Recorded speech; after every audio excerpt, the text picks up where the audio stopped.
जय श्री कृष्णा प्रिय दर्शकों, आज की इस वीडियो में हम सरलता से जानेंगे प्रयागराज में लगने वाले महाकुंभ के बारे में। 2025 में यह कुंभ पर्व जो है 13 जनवरी से लेकर के 26 फरवरी तक रहने वाला है। तो पूरी जानकारी मिलेगी।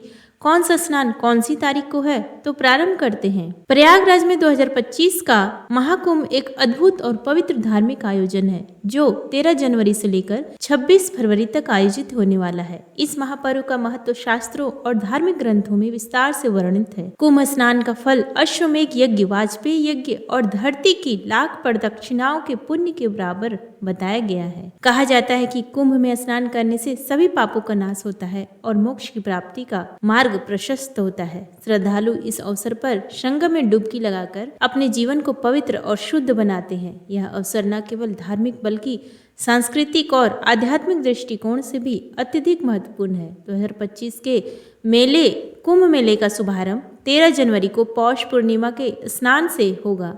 यह पहला पवित्र स्नान है जो सोमवार के दिन आयोजित होगा। इस दिन से कुंभ मेले की शुरुआत होती है और संगम में स्नान के लिए लाखों श्रद्धालु इकट्ठा होते हैं।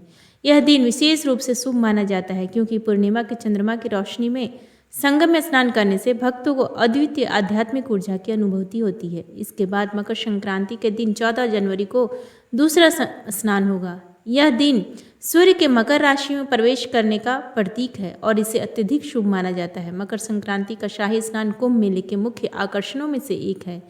इस दिन लाखों साधु संत, नागा साधु और भक्त संगम में डुबकी लगाते हैं। 25 जनवरी को माघ कृष्ण पक्ष की सततिला एकादशी का स्नान होगा। इस दिन गंगा में स्नान करने और दान करने का विशेष महत्व है। श्रद्धालु इस दिन व्रत रखते हैं और भगवान विष्णु की पूजा करते हैं। 27 जनवरी को प्रदोष एवं मास शिवरात्रि का स्नान होगा। यह दिन भगवान शंकर को समर्पित है और इस अवसर पर शिवलिंग का अभिषेक और गंगा स्नान का विशेष महत्व है। इस दिन हजारों भक्त संगम में स्नान करने के बाद भगवान शिव की आराधना करते हैं। 29 जनवरी को मौनी अमावस्या का शाही स्नान आयोजित होगा। मौनी अमावस्या के दिन संगम में स्नान और मौन व्रत का अत्यधिक महत्व होता है। इसे कुंभ मेले का सबसे बड़ा स्नान माना जाता है। इस दिन संगम में लाखों भक्त एकत्रित होते हैं और नागा साधुओं की भव्य शोभा यात्रा भी देखने को मिलती है।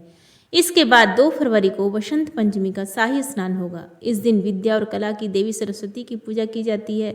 संगम में स्नान करके श्रद्धालु अपने जीवन में ज्ञान और समृद्धि की कामना करते हैं। इस दिन का विशेष महत्व इसलिए भी है क्योंकि वह वसंत ऋतु के आगमन का प्रतीक है। 8 फरवरी को जया एकादशी का स्नान होगा। माघ शुक्ल पक्ष की इस एकादशी पर संगम में स्नान और भगवान विष्णु की पूजा करने से सभी पापों का नाश होता है। श्रद्धालु इस दिन विशेष व्रत रखते हैं और भगवान की आराधना में लीन रहते हैं।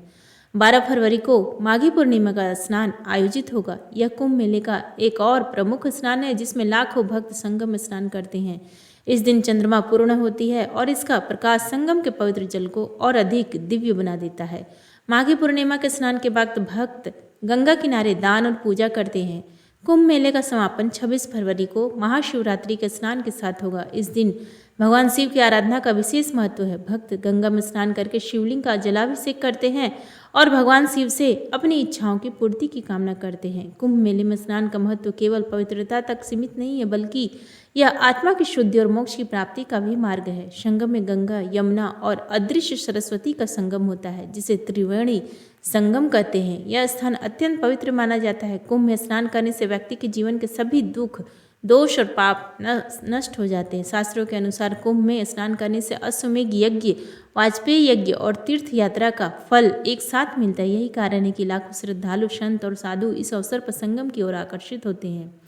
कुंभ मेले के दौरान देश विदेश से आने वाले भक्तों और पर्यटकों के लिए विशेष प्रशासन व्यवस्था करता है। मेले के आयोजन के लिए व्यापक स्तर पर सुरक्षा, आवास और परिवहन की सुविधाएं प्रदान की जाती है। मेले में अलग अलग अखाड़ों के संतों और महंतों का आगमन होता है जो अपने अनुयायियों के साथ साधना और सत्संग में भाग लेते हैं। नागा साधुओं की शोभा यात्रा और उनका शाही स्नान कुंभ मेले का एक प्रमुख आकर्षण होता है। इस दौरान भक्तगण गंगा किनारे ध्यान, जप और पूजा करते हैं। कुंभ मेला न केवल धार्मिक उत्सव है बल्कि यह भारतीय संस्कृति, आध्यात्मिकता और परंपराओं का अद्भुत संगम है।